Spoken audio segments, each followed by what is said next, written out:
harmful virtues, purification, and spiritualization.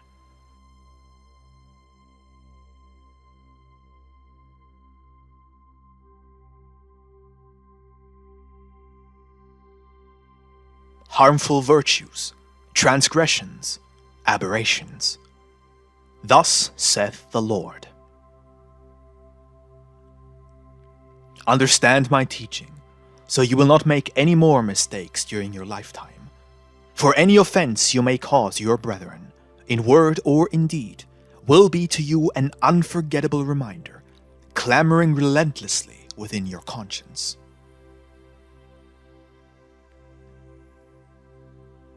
Again, I say to you, all of you are needed for the fulfillment of the divine plan, so that the great spiritual misery among mankind will come to an end. As long as egotism exists, suffering will continue to exist as well.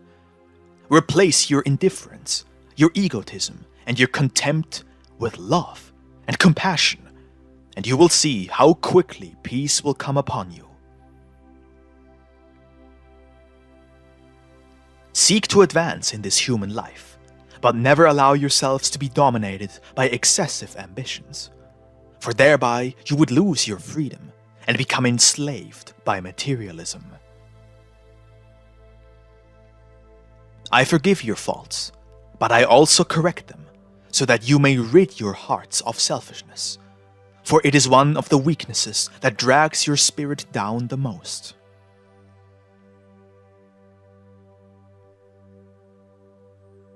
I move you through your conscience, so that you may remember your duty to your brothers, and that you may sow compassion and forgiveness upon your path, as I taught you to do during the second era.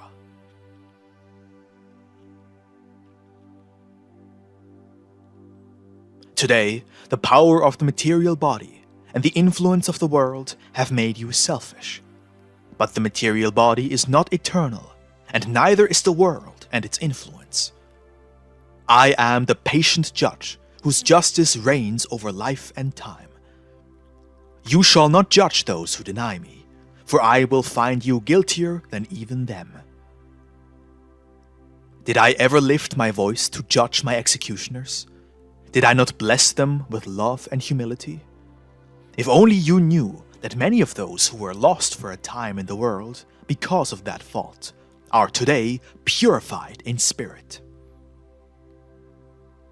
Seek not to expose the hidden feelings of your fellow men, for in each and every being exist secrets only I must know about. And still, should you uncover these things, you must consider them sacred, because they belong to your brother, and so do not publicize them.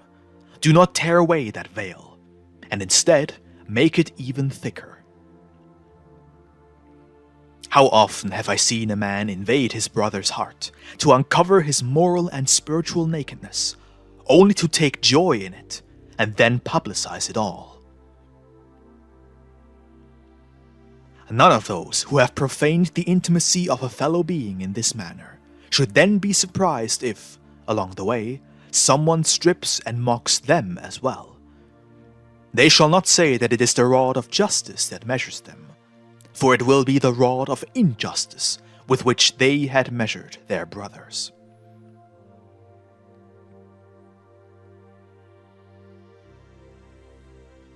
Respect others. Cover those whose secrets have been revealed with your mantle of compassion, and defend those who are weak when faced with the gossip of mankind. Not all who wander the streets and roads, explaining revelations, interpreting prophecies, or speaking of times past, are my envoys. Many, out of vanity, resentment, or some expected material gain, have taken up those teachings to offend and judge, to humiliate and injure, or even to kill. Rise up, humanity. Find the path. Find the meaning of life. Unite, people with people. Love one another. Oh, how thin is the wall that divides one home from another, but you live so far apart. Oh, how many conditions there are to be met to pass the borders between one people and another. And this is just between you humans. What about those dwelling in the other life? When you do not hide them behind the veil of your forgetfulness, you hide them behind the veil of your ignorance, a dense fog. Do you see those who only live to satisfy their measureless ambition, who trample the lives of their fellow men without considering the rights that I, their Creator, granted them? Do you see how their works speak only of envy, hatred, and greed? For them you must pray more than for the others who do not have such a great need for light. Forgive those men all the pain they cause, and help them to return to reason with your pure thoughts. Do not make the fog denser around them, for when the time comes for them to answer for their actions, so too will I call to answer those who, instead of praying for them, sent them only more darkness in the form of hostile thoughts. Remember what I told you in the law.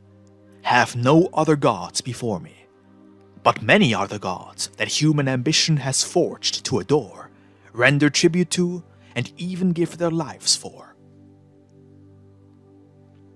Understand this, my law has not expired, and without you realizing, it speaks to you incessantly through the conscience, and still men remain pagans and idolaters.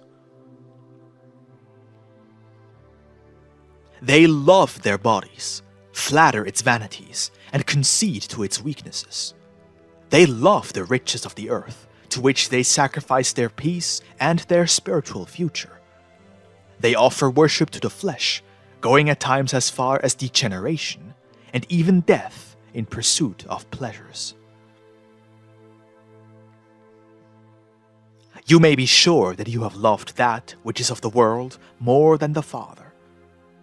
When have you sacrificed for me, loving and serving me through your fellow men? When have you sacrificed your sleep or risked your health to ease the sorrows that afflict your brothers? And when have you ever come to the brink of death for any of the noble ideals that my doctrine inspires? Realize that it is not I who you love most. Understand that for you, the worship of material life comes before venerating the life of the Spirit. That is why I have told you that you serve and worship other gods before the true one.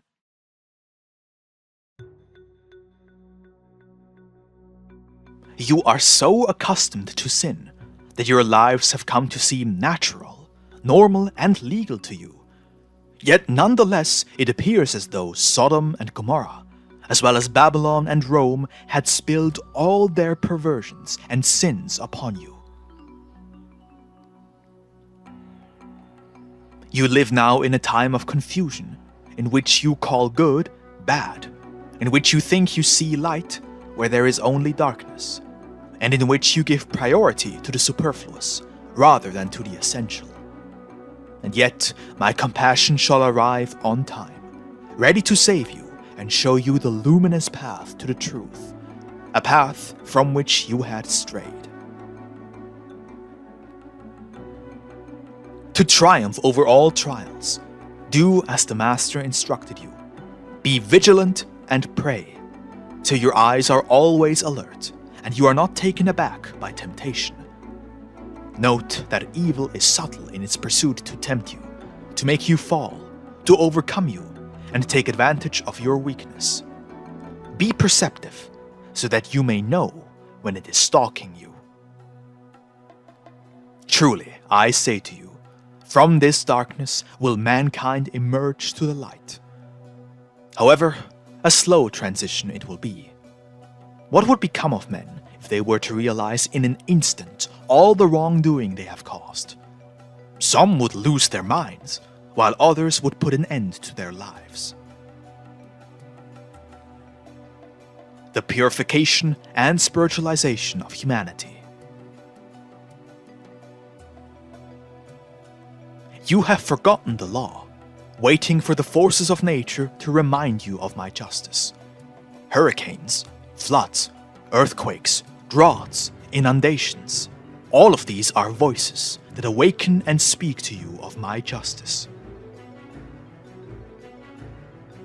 What other fruit besides discord and materialism could humanity offer me during this time? Neither are those who have listened to my teaching for years able to offer me a pleasing harvest.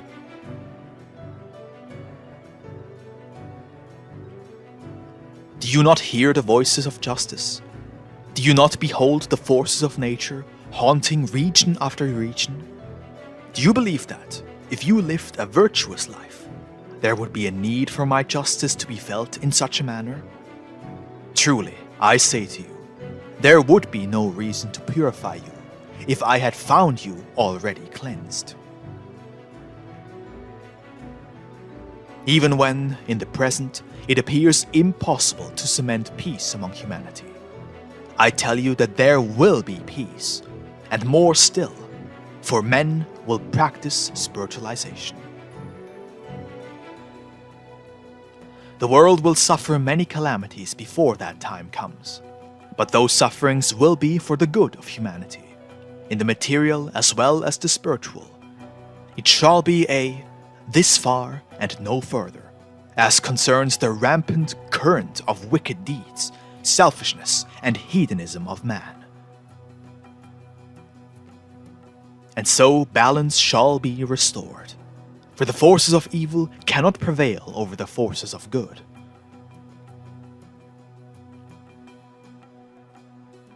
This purification appears as punishment, without really being so, for it always befalls the most fragile and beloved things.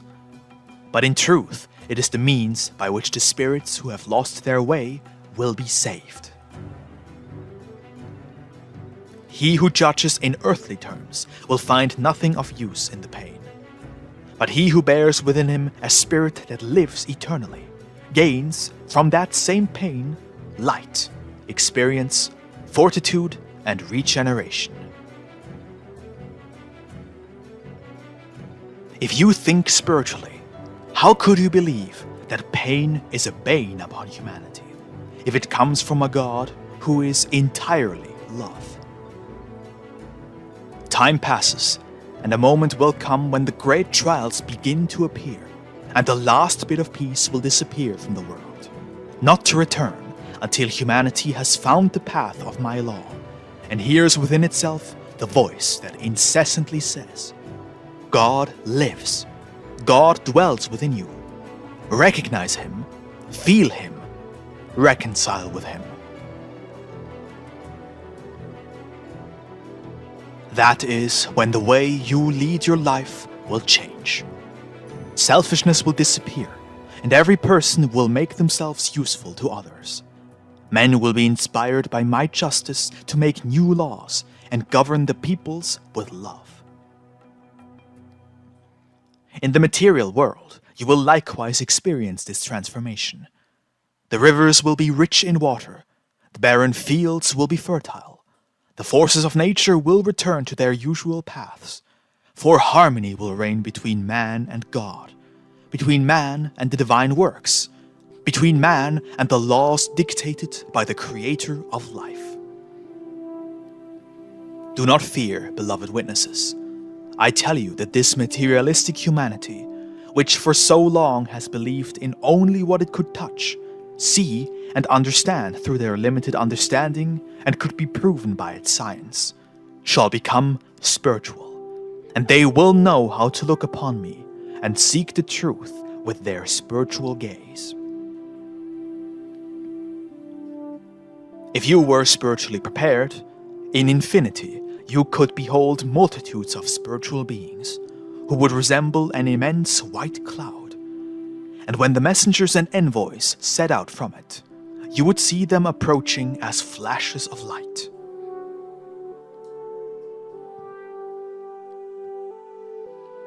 Your spiritual vision is still lacking, and that is why I must speak to you about the hereafter, about all that which you cannot contemplate yet.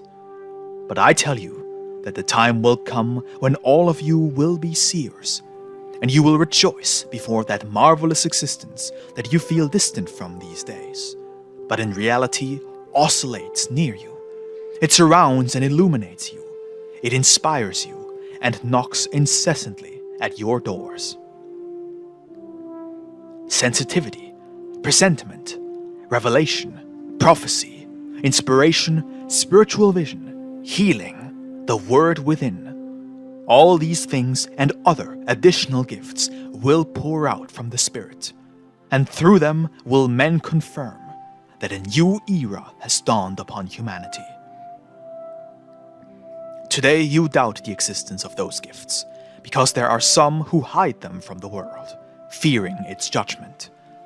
Tomorrow it shall be the most natural and beautiful thing to possess them.